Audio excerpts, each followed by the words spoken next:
রুহুল আমিন জিবরাইল এসে কয় ইকরা ইয়া মুহাম্মদ, হে মুহাম্মদ সাল্লাল্লাহু আলাইহি ওয়াসাল্লাম আপনি পড়ুন। নবীজি কয় মা আনা বিকারিন, আরে আমি তো পড়তে জানি না। কয় ইকরা বিইসমি রাব্বিকাল্লাযী খালাক, যে রব আপনাকে সৃষ্টি করেছেন, প্রভু আপনাকে সৃষ্টি করেছেন, তার নামে আপনি পড়ুন। রাসূলুল্লাহকে বুকের মধ্যে জড়িয়ে ধরলেন, আলিঙ্গন করলেন। আল্লাহ নবীর সিনার ভিতরে সব ইলম ঢুকে গেল। আল্লাহু আকবার। বন্ধুরা আমার, মুরব্বীরা আমার, রাসূলুল্লাহ ভয় পেলেন, গায়ের মধ্যে একটু জ্বর এলো। তিনি আস্তে আস্তে করে নামলেন, বিশাল উঁচু পাহাড়টা থেকে নামলেন। এবার সব থেকে আপনজন জীবনের সঙ্গী মা খাদিজা, ওই মা খাদিজার কাছে গেল। ও পর্দালের মহিলারা, মাগো, আল্লাহ তাআলা নারীকে বানিয়েছে পুরুষের দিলে শান্তি দেওয়ার জন্য। ওয়া আয়াতুল লাহুম আন খালাকা লাকুম মিন আনফুসিকুম আজওয়াজান লিতাসকুনু ইলাইহা ওয়া জাআলা বাইনাকুম মাওয়াদ্দাতাও ওয়া রাহমা। আল্লাহ তাআলা বলেন, আমি আল্লাহ আছি, এই দুনিয়ার মানুষ আমারে দেখে না। অনেকে বলে আমি নাই, unseen is nothing, there is no God, যা দেখি না তা বিশ্বাস করি না। নাস্তিকেরা বলে আমার আল্লাহ বলে আমারে দেখা যায় না, কিন্তু আমার কুদরত নিদর্শন দেখা যায়। সূর্য আমার নিদর্শন, তোমরা দেখো। চাঁদ আমার নিদর্শন, চাঁদকে তোমরা দেখো। আমি আল্লাহর কুদরতের ভিতরে একটা কুদরত হলো স্বামী এবং স্ত্রী। আমি আল্লাহর কুদরত এক, আমি তোমাদের থেকে তোমাদেরকে বানিয়েছি। আমি আল্লাহ এই জন্য বানিয়েছি লিতাসকুনু ইলাইহা, তোমরা যেন তাদের কাছে বসবাস করতে পারো। আর ওয়াজআলা বাইনাকুম মাওয়াদ্দাতাও ওয়া রাহমা, আমি আল্লাহ তাআলা স্বামীর প্রতি স্ত্রীর টান দিয়েছি, স্ত্রীর প্রতি স্বামীর টান দিয়েছি। যুবক বয়সে টান থাকে দেহের, যুবক বয়সে টান থাকে যৌবনের, যুবক বয়সে টান থাকে যৌবিক, বুড়া হইলে ওই টানটা হয় মনের। সুবহানাল্লাহ। মাগো, স্বামী কাজ করে মাঠের থেকে, ঘাটের থেকে, বিভিন্ন জায়গা থেকে স্বামী যখন কাজ করে ঘরে যায়, মা জামাটা খুলে দেন, একটু পাখাটা ছেড়ে দেন, তাল পাখা থাকলে বাতাস দেন, একটু গ্লাস থাকলে পানি দেন, না থাকলে বাটিতে হলেও একটু পানি দেন। মা কাছে এসে একটু দাঁড়ান। এই যে পুরুষ সারাদিন মাঠে ঘাটে চাকরি ক্ষেত্রে কর্মক্ষেত্রে কাজ করেছে, যখন ঘরে আসে মেয়ের কাছ থেকে, স্ত্রীর কাছ থেকে, বোনের কাছ থেকে, মায়ের কাছ থেকে এই ভালো ব্যবহারটা যখন পায়, সারাদিন পুরুষ যে খাটছে সব দুঃখ কষ্ট আল্লাহ মনের থেকে দূর করে দেয়। আমাদের দেশের মহিলারা এখন এরকম আসেনি, নাই। ওরে বাবা, উল্টে আরো ভয় দেয়, এই সাবধানে কথাবার্তা বলিও, তোমারে কিন্তু লাল দালানের ভাত খাওয়াইয়া ছাড়ব। লাল দালান বোঝেননি আপনারা? বোঝেন লাল দালান কারে বল? মহিলারা এরকম হুমকি দেয়। নবীজি গায়ে একটু জ্বর আসছে, জিবরাইল এসে মুখে জড়িয়ে ধরছে, জিবরাইল তার আসল সুরতে আসছে। এই জন্য রাসূলুল্লাহ সাল্লাল্লাহু আলাইহি ওয়াসাল্লাম কিছুটা ভয় পেয়েছেন। এখন মা খাদিজার কাছে আসছে, জাম্মিলুনি জাম্মিলুনি, এ খাদিজা আমাকে একটু কম্বল দিয়ে ঢেকে দেন, আমাকে একটু বস্ত্র দিয়ে ঢেকে দেন। লাকাদ খাশিতু আলা নাফসি, লাকাদ খাশিতু আলা নাফসি, আমার ভয় লাগতেছে, আমার ব্যাপারে আমার ভয় লাগতেছে। এখন মা খাদিজাকে, আপনার কি হইছে? আপনার হইছে কি? আপনি এরকম করেন কেন? ফাআখবারাহাল খাবর, সহিহ বুখারীর হাদিস। ফাআখবারাহাল খাবর, সব খুলে বলল, লাকাদ খাশিতু আলা নাফসি, আমার ভয় করতেছি। এখন মা খাদিজা বলে, কাল্লা, কখনো না, ওয়াল্লাহি, আল্লাহর কসম, আল্লাহর কসম, লা ইউখজিকাল্লাহু আবাদা, এ মুহাম্মদ, আল্লাহ আপনাকে লাঞ্ছিত করবে না, বেইজ্জত করবে না, অসম্মান করবে না। মুহাম্মদ ইন্নাকা লাতাসিলুর রহিমা ওয়া তাহমিলুল কাল্লা। এই আপনার সাথে আমার বিয়ে হওয়ার পরে আপনাকে দেখছি আপনি রক্তের আত্মীয়তার সম্পর্ক বজায় রাখেন, রেহেমের সম্পর্ক বজায় রাখেন, গরিবের দিকে লক্ষ্য রাখেন, বিধবার দিকে লক্ষ্য রাখেন, এতিমের দিকে লক্ষ্য রাখেন। যে মানুষগুলি বিপদে পড়ে, বিপদগ্রস্ত মানুষের পাশে গিয়ে আপনি দাঁড়ান। মুহাম্মদ ওয়াল্লাহি কাল্লা কাল্লা, কখনো নয়, ওয়াল্লাহি আল্লাহর কসম, মা ইউখজিকাল্লাহু আবাদা, আল্লাহ আপনাকে লাঞ্ছিত অপমানিত করবে না। আপনার মতো ভালো মানুষ বিধবার খোঁজ নেয়, এতিমের খোঁজ নেয়, রক্তের সম্পর্ক বজায় রাখে, চাচার সাথে, ফুফুর সাথে, রক্তের যতগুলি আত্মীয় আছে প্রত্যেকের সাথে আপনি সম্পর্ক ভালো রাখেন। আপনার মতো মানুষ মিসগাইড হতে পারে না। আমার সন্দেহ হচ্ছে আপনি আল্লাহর নবী হবেন, ওই লোকটা আল্লাহর ফেরেশতা হবে। তাহলে আজকে আমরা দেশ গ্রামে বলেন তো কয়জনের রক্তের আত্মীয় সম্পর্ক ভালো আছে? কয়জনের আছে? খালি মসজিদে গিয়া কপালে 1.5 ইঞ্চি দাগ ফেলাইলেন, নামাজের দাগ ফেললেন। লাইসাল বিররু আন তুওয়াল্লু ফুজুহাকুম কিবালাল মাশরিকি ওয়াল মাগরিব, পূর্ব পশ্চিমে সেজদা দিলা এটাই মুত্তাকি হওয়ার জন্য যথেষ্ট নয়। কথা আমার না, কথা আল্লাহ সুবহানাহু ওয়া তাআলা। সুতরাং আপনি নামাজের দাগ ফেলাইলেন, কপালে 1.5 ইঞ্চি নামাজের দাগ, এখন পর্যন্ত চরিত্র ভালো হইল না।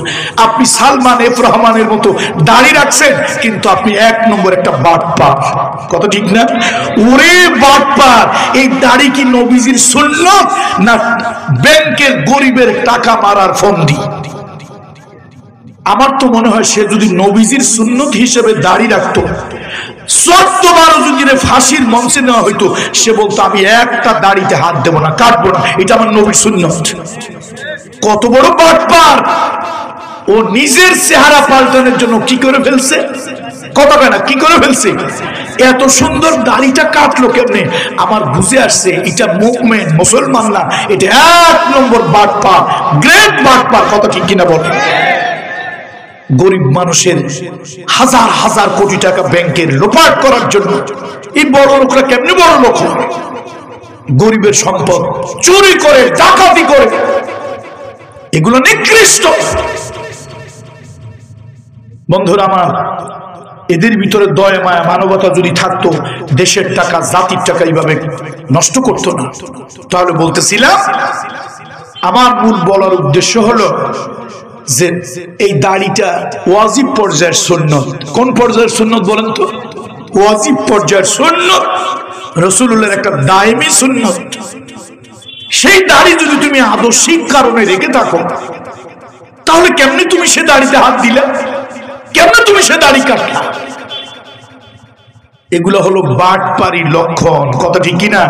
এই দাড়ি সুন্নতি দাড়ি নয়, এই দাড়ির নাম হলো বাটপাড়ি দাড়ি। কোন দাড়ি? বাটপাড়ি দাড়ি। বন্ধুরা আমার, মুরব্বীরা আমার, আত্মীয়তার সম্পর্ক রক্ষা করবেন। খালি তাবলীগ জামাতের চিল্লায় দৌড়াইলে হবে না, আমার মতো পীরের কাছে মুরিদ হইলে হবে না। প্রতিবেশীর সাথে ভালো সম্পর্ক থাকতে হবে। আল্লাহ নবী বলেছেন, আল্লাহ রাসূল বলেছেন, প্রতিবেশীর উপরে যারা জুলুম করে, প্রতিবেশীর উপরে যারা জুলুম করে, তারা কখনো প্রকৃত মুমিন হতে পারে না। রাসূলুল্লাহ আরেক জায়গায় বলেছেন, সেই ব্যক্তি মুমিন নয়, সেই ব্যক্তি মুমিন নয়, সেই ব্যক্তি মুমিন নয়। হাকাদা সালাসা মাররাত, 3 বার বললেন। সাহাবীরা প্রশ্ন করলো, কোন ব্যক্তি ইয়া রাসূলুল্লাহ? নবীজি বললেন, যেই ব্যক্তি পেট ভরে আহার করার পরে ঘুমিয়ে যায়, এই কথা জেনে এখনো তার প্রতিবেশী না খেয়ে আসছে। সে নিজের যতই মুমিন বলে দাবি করুক, সে মুমিন নয়। এরপরে রাসূলুল্লাহর একটা সুন্নত, ছোট্ট বাচ্চাদেরকে স্নেহ করা, বড়দেরকে ইজ্জত করা। মুহাম্মদ রাসূলুল্লাহ সাল্লাল্লাহু আলাইহি ওয়াসাল্লাম বাবাকে পান নাই, কিন্তু চাচাদেরকে, ফুফুদেরকে, নিজের রক্তের আত্মীয়দেরকে আল্লাহর নবী সম্মান করেছেন, ইজ্জত করেছেন, মুহাব্বত করেছেন। মা খাদিজা সাথে তার উপরে প্রথম ইসলাম গ্রহণ করেন। মুহাম্মদ, আপনি আপনার রক্তের বন্ধন ঠিক রাখেন। ভাই বড় ধন, রক্ত রক্তের বাঁধনে, যদিও দুশ্মন হয় ধন সম্পদের কারণে, ভাই বড় ধন রক্তের বাঁধনে, যদিও শত্রু হয় ঘরের নারীর কারণে। ফুফুর সাথে ভালো সম্পর্ক নাই, চাচার সাথে ভালো সম্পর্ক নাই, আমি জানি এতে আমার প্রতি অনেকেই নারাজ হবে, অনেকেই বেজার হবে, হলে করার কিছু নাই। শুধু নামাজ পড়ার নাম ইসলাম না, শুধু নামাজের নাম ইসলাম না, শুধু দাড়ি রাখার নাম ইসলাম না। আপনাকে কমপ্লিট মুসলমান হতে হবে।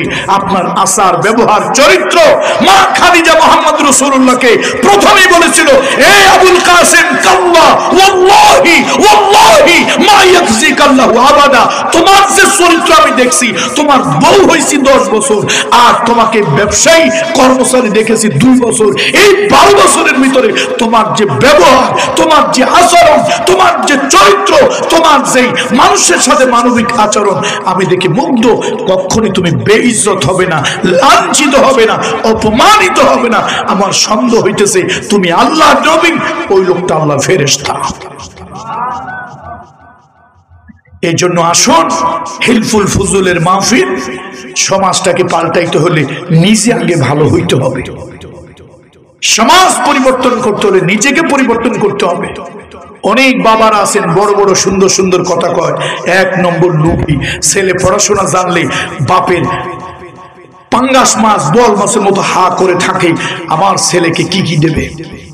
ছেলে চায় পালসার মোটরসাইকেল, বাপায় চায় টেলিভিশন, মায় কয় ছেলেটার বিদেশ যাওয়ার জন্য 7 লাখ 5 লাখ 2 লাখ যৌতুকের টাকা।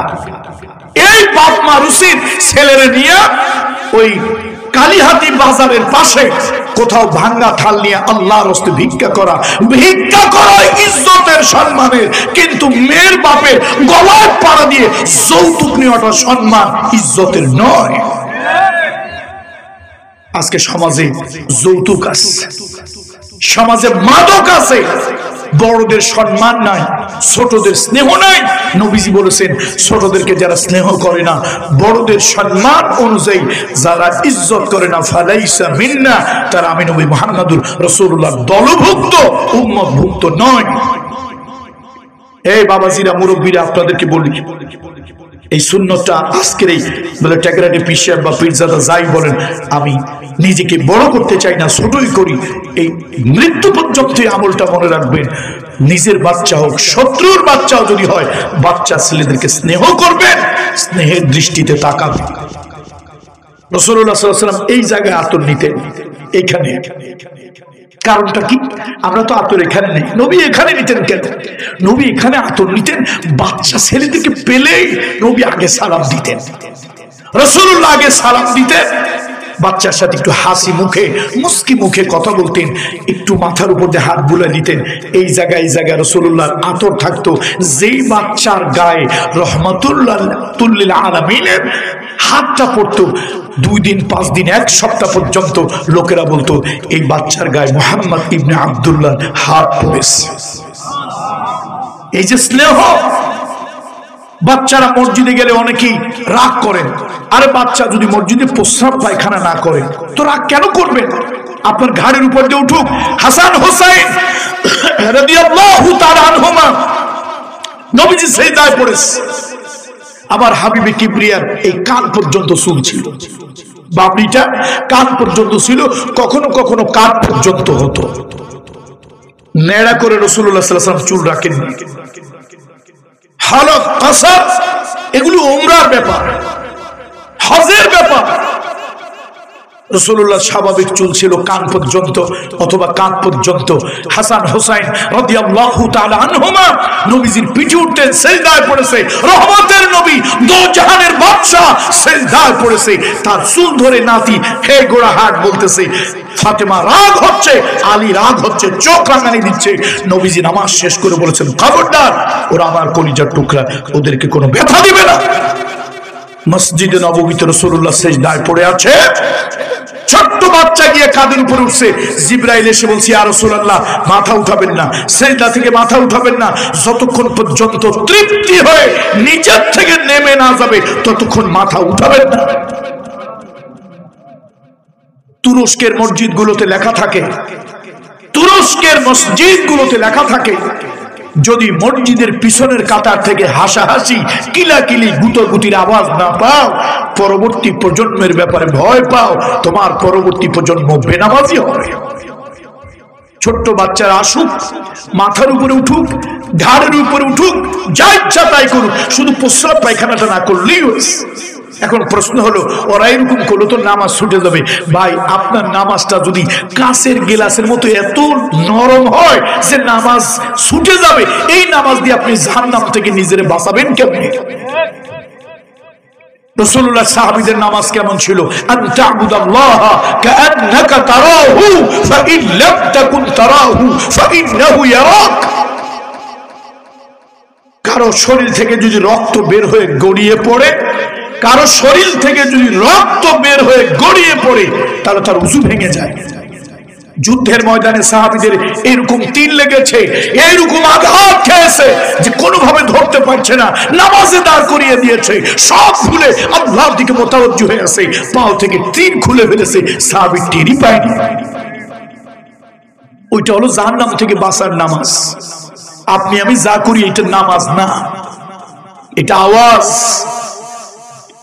এই জন্য আসো, ছোট্ট বাচ্চাদেরকে, শত্রুর বাচ্চাও যদি হয়, আরে হিন্দুর বাচ্চাও যদি হয়, হোক না, অসুবিধা কি? তার সাথে সুন্দর ব্যবহার। ইন্নাল্লাহা ইয়া'মুরু বিল আদলি ওয়াল ইহসান। আল্লাহ তাআলা আদল করার জন্য, আল্লাহ তাআলা সুবিচার করার জন্য, আল্লাহ তাআলা ইহসান করার জন্য বলেছেন। আল্লাহর নির্দেশ, আল্লাহ তাআলা সুবিচার করার জন্য বলেছেন। একটা কল্যাণময় রাষ্ট্র, রাষ্ট্র যদি ভালো রাষ্ট্র হয়, ওই রাষ্ট্রে গরিব বিচার পাবে, বড়লোক বিচার পাবে, কালো মানুষ বিচার পাবে, ফর্সা মানুষ বিচার পাবে।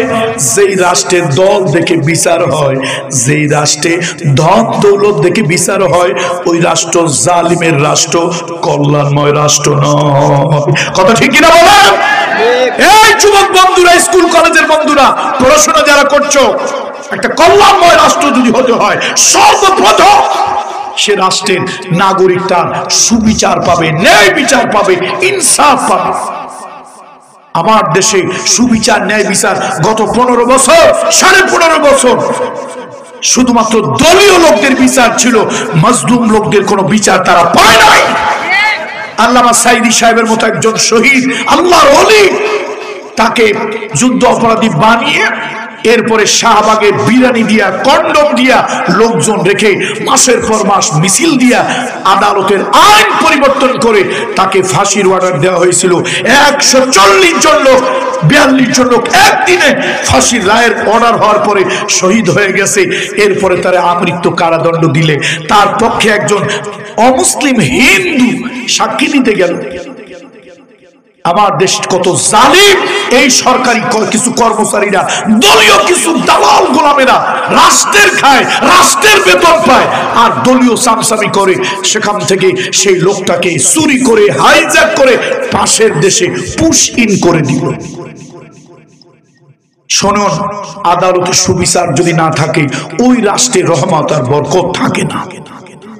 সুবিচার থাকতে হবে। আপনার ভিন্ন দলের হোক, ভিন্ন মতের হোক, সুবিচার পাবে। ইন্নাল্লাহা ইয়া'মুরু বিল আদলি ওয়াল ইহসান। আল্লাহ তাআলা প্রথম ন্যায় বিচারের কথা বলেছেন।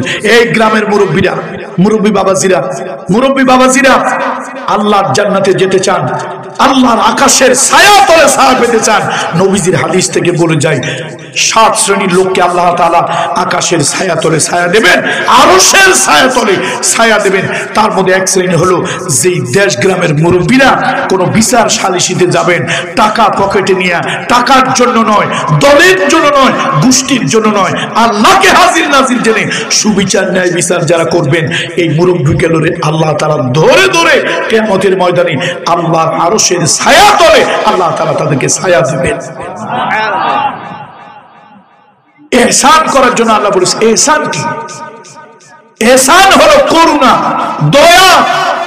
আপনি গাড়িতে যাইতেছেন, গাড়িতে যাচ্ছেন, আপনি গাড়ির ভিতরে একটা সিট ফাঁকা নাই, একটা মহিলা উঠছে, এই মহিলার হাতের মধ্যে শাখা পড়া, মহিলার কপালে সিঁদুর লাগানো। আচ্ছা আপনি কি বুঝছেন বলেন তো? মহিলা কি হিন্দু, কিন্তু তার শরীরের দিকে এক নজর দিয়ে দেখলেন মহিলাটা গর্ভবতী। গর্ভবতী, কোন সিট ফাঁকা নাই। আমার আল্লাহর ইসলাম, আমার মদিনাওয়ালার ইসলাম হলো তার হাতের শাখার দিকে তুমি নজর দিও না, তার কপালে সিঁদুরের দিকে নজর দিও না। সে হিন্দু, বৌদ্ধ, খ্রিস্টান, মুসলমান এদিকে তাকাইও না। সে একজন গর্ভবতী মা। বলুন সে কি? বলুন সে একজন গর্ভবতী মা। তুমি সিটটা ছেড়ে দিয়ে তাকে একটু বসতে দাও। নবীজির ভাষায়, কোরআনের ভাষায়, ইসলামের ভাষায় এটার নাম ইহসান। বলেন এটার নাম কি? একটু আওয়াজ দিয়ে বলেন এটার নাম কি? ইহসান। ইন্নাল্লাহা ইউহিব্বুল মুহসিনিন, যারা ইহসান করে আল্লাহ তাদেরকে ভালোবাসেন।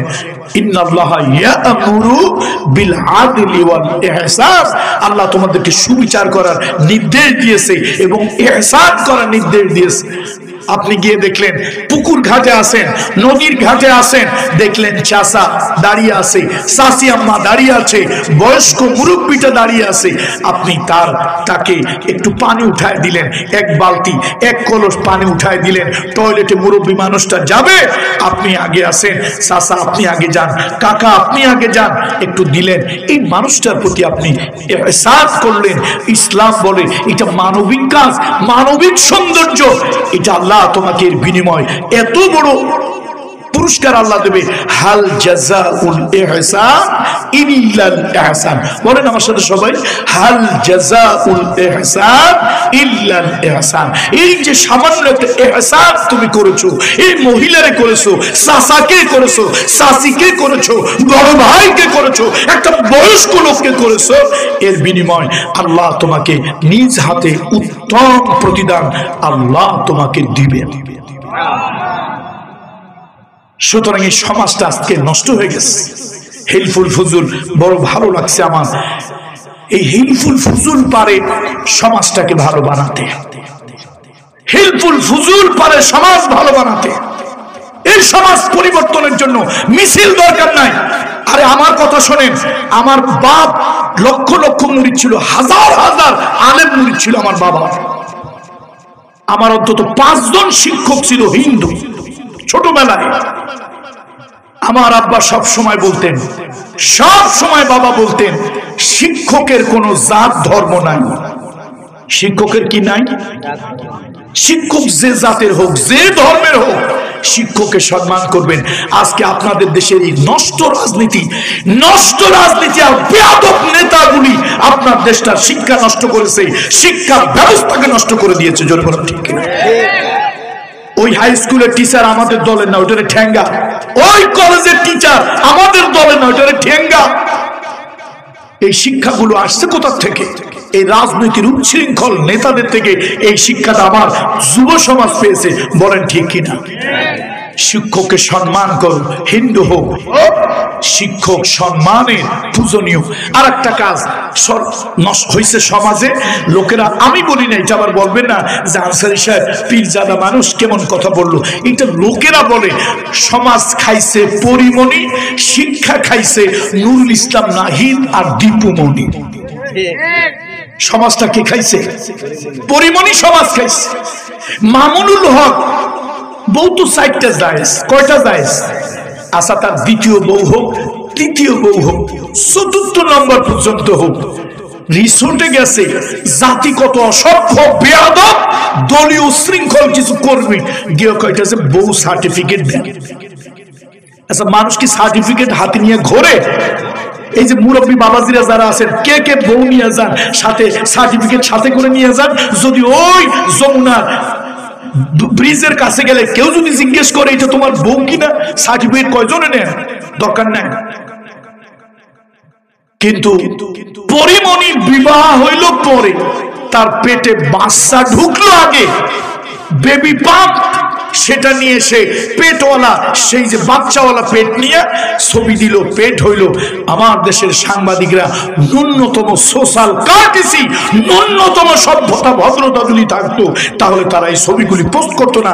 এ দেশের যুবকেরা তাই নিয়ে মাতামাতি করতো না। বিয়ে হইল পরে, পেটে বাচ্চা আসলো কেমনে আগে? আমার সমাজে তো এটা নিয়ম নাই। হিন্দু হোক, বৌদ্ধ হোক, মুসলমান হোক, খ্রিস্টান হোক, আমার সমাজে নিয়ম হলো বিয়ে হবে আগে, বাচ্চা ঢুকবে পরে। একটা সমাজটাকে অসভ্য করে দেওয়ার জন্য, নষ্ট করে দেওয়ার জন্য সমাজটাকে বিবাহ পরে হইল, কার সাথে অকাম কুকাম করিয়া বাচ্চা আগে হইল। এ জাতি আবার তাকে সেলিব্রিটি বানিয়ে দিল, তার নিয়ে কত কিছু চলে। আস্তাগফিরুল্লাহিল আযীম।